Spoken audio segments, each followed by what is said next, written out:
નમસ્કાર મિત્રો દેશ અને દુનિયાના સુપરફાસ્ટ સમાચારમાં તમારું સ્વાગત છે।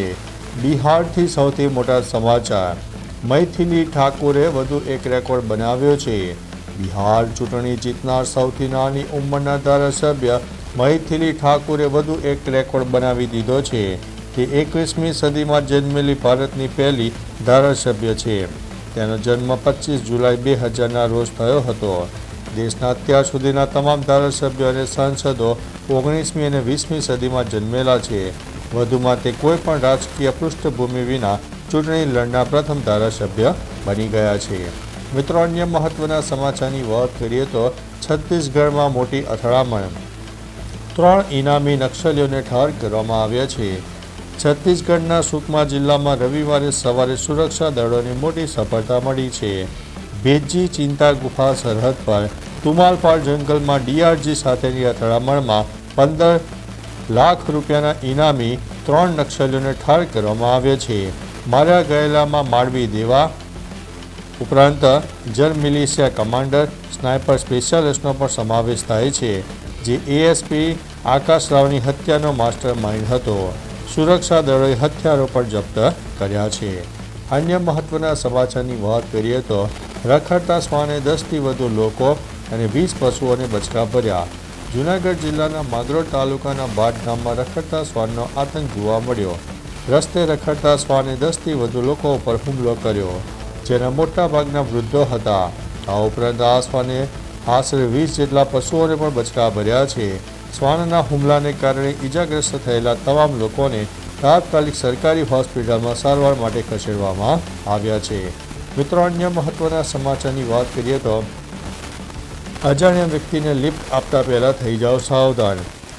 ઇન્દોરથી વડોદરા કારમાં એકલા આવી રહેલા પારુલ યુનિવર્સિટીના આસિસ્ટન્ટ પ્રોફેસર કુશ ભૂસાવારને અજાણ્યા મુસાફરને લિફ્ટ આપવી મોંઘી પડી છે। કંપની માટે ખાનગી એપ્લિકેશન દ્વારા મળેલા મુસાફર સુખીએ દાહોદ પાસે પ્રોફેસરને બેભાન કરી દીધા। ત્યારબાદ ઠગ તેમની કારમાંથી દાગીના, મોબાઈલ અને ક્રેડિટ કાર્ડ લઈને ફરાર થઈ ગયો। કાર્ડનો ઉપયોગ કરીને તેણે 2.40 લાખ સહિત 4 લાખથી વધુની ઠગાઈ કરી છે। અન્ય મહત્વના સમાચારની વાત કરીએ તો અમદાવાદમાં ચિંતાજનક પ્રદૂષણ, 3 સિગારેટ પીવા જેટલું જોખમી વાતાવરણ। અમદાવાદમાં ઠંડીની શરૂઆત સાથે જ પ્રદૂષણનું સ્તર ચિંતાજનક રીતે વધ્યું છે। 15 નવેમ્બરના રોજ સરેરાશ એર ક્વોલિટી ઇન્ડેક્સ 160 જેટલો નોંધાયો હતો, જે રાત્રે વધીને 210 જેટલો થઈ ગયો। હવાની ગુણવત્તાનું આ નબળું સ્તર દિવસની 3 સિગારેટ પીવા જેટલું જોખમી છે। નવેમ્બરના 15 દિવસમાં 12 દિવસમાં તો એર ક્વોલિટી ઇન્ડેક્સ 200થી વધુ નોંધાઈ ગયો છે। નિષ્ણાતોના મતે જેમ ઠંડી વધશે તેમ પ્રદૂષક કણો જકડાઈ રહેતા ડિસેમ્બરમાં સ્થિતિ વધુ ગંભીર બની શકે છે। અન્ય મહત્વના સમાચારની વાત કરીએ તો કડીમાં વૃદ્ધના સાયબર ફ્રોડમાં 13 લાખ રૂપિયા ગયા। મહેસાણાના કડી ખાતે એક વૃદ્ધ સાથે સાયબર ફ્રોડ થવાની ઘટના બની। તેમણે બેંક ઓફ બરોડાના લોગોવાળી fake life certificate verification link મોકલીને વિડીયો કોલ દ્વારા પોતાના બેંકના કર્મચારી હોવાનું કહીને ફરિયાદી પાસેથી પર્સનલ વિગતો મેળવી લીધી અને ત્યારબાદ તેમના બીઓબીના 2 અલગ અલગ ખાતામાંથી રૂપિયા 12,92,034 રૂપિયા ઉપાડી લીધા હતા। આ અંગે સાયબર ક્રાઇમમાં અજાણ્યા વોટ્સઅપ નંબર 89 18 92 52 અને 83 વિરુદ્ધ ફરિયાદ નોંધવામાં આવી છે। મિત્રો, અન્ય મહત્વના સમાચારની વાત કરીએ તો SIRMની BLOના મોબાઈલ નંબર જાહેર કરાતા મહિલા કર્મચારીઓ પરેશાન બની છે। ગુજરાતમાં ચૂંટણી પંચના SRM કાર્યક્રમ હેઠળ સરકારી અને કોર્પોરેશન સ્કૂલોના લગભગ 74,000 શિક્ષકોને BLOની કામગીરી સોંપાતા શાળાઓમાં બાળકોના શિક્ષણ વગરના થઈ ગયા છે। શૈક્ષણિક સંગઠનોની ફરિયાદ છે કે ફોર્મ પર મહિલા કર્મચારીઓના પર્સનલ મોબાઈલ નંબર જાહેર થવાથી પરેશાની વધી ગઈ છે। તેમણે ચૂંટણી પંચની કામગીરી માટે અલગ કેડર ઊભી કરવાની અને ફોર્મમાં હેલ્પલાઇન નંબર આપવાની માંગ કરી છે। અન્ય મહત્વના સમાચારની વાત કરીએ તો ઓપરેશન સિંધુ નિષ્ફળ, આશા છે કે ફરી નહીં થાય। જમ્મુ કાશ્મીરના પૂર્વ મુખ્યમંત્રી ફારૂક અબ્દુલ્લાએ કહ્યું છે કે ઓપરેશન સિંધુનું કોઈ પરિણામ નથી મળ્યું। આશા છે કે હવે તે નહીં થાય। તેમણે દિલ્હી બ્લાસ્ટ ઉપર ચિંતા વ્યક્ત કરી છે આના કારણે દરેક કાશ્મીરો પર સવાલો ઊભા થયા છે. તેમણે પૂછ્યું છે કે ડૉક્ટરને આતંકનો રસ્તો શા માટે અપનાવવો પડ્યો તેની તપાસ થવી જોઈએ. નવગમ બ્લાસ્ટ પર કહ્યું છે કે વિસ્ફોટક સાંભળવામાં ભૂલ થઈ જેથી 9 લોકોના જીવ ગયા છે. અન્ય મહત્વના સમાચારની વાત કરીએ તો સરકારે ચંદ્રયાન-4 મિશનને આપી છે મંજૂરી. ઈસરોના અધ્યક્ષ વી નારાયણને સ્પષ્ટતા કરી છે કે સરકારે ચંદ્રયાન-4 મિશનને મંજૂરી આપી દીધી છે, જેનો ઉદ્દેશ ચંદ્ર પરથી નમૂનાઓ પૃથ્વી ઉપર લાવવાનો છે. નારાયણે કહ્યું છે કે આ મિશન અત્યાર સુધીનું સૌથી મુશ્કેલ ચંદ્ર મિશન હોવાની સંભાવના છે અને તેના માટે 2028નું લક્ષ્ય રાખવામાં આવ્યું છે.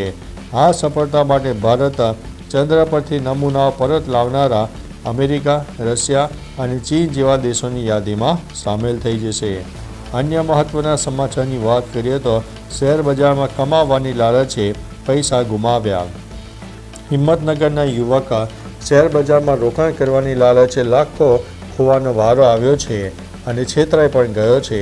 શેર બજારમાં રોકાણ માટે અજાણ્યા નંબરથી આવેલા મેસેજને ભરોસે 4,33,000 રૂપિયા ખોયા છે. યુવક આઈટી એક્ઝિક્યુટિવ તરીકે નોકરી કરતો હતો અને છતાં તે હવે છેતરાઈ ગયો છે.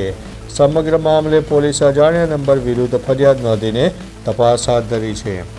અન્ય મહત્વના સમાચારની વાત કરીએ તો ભારતને બદલે ચીન. નેપાળે ચલણી નોટ છાપવા માટે ચીનને આપ્યું છે ટેન્ડર.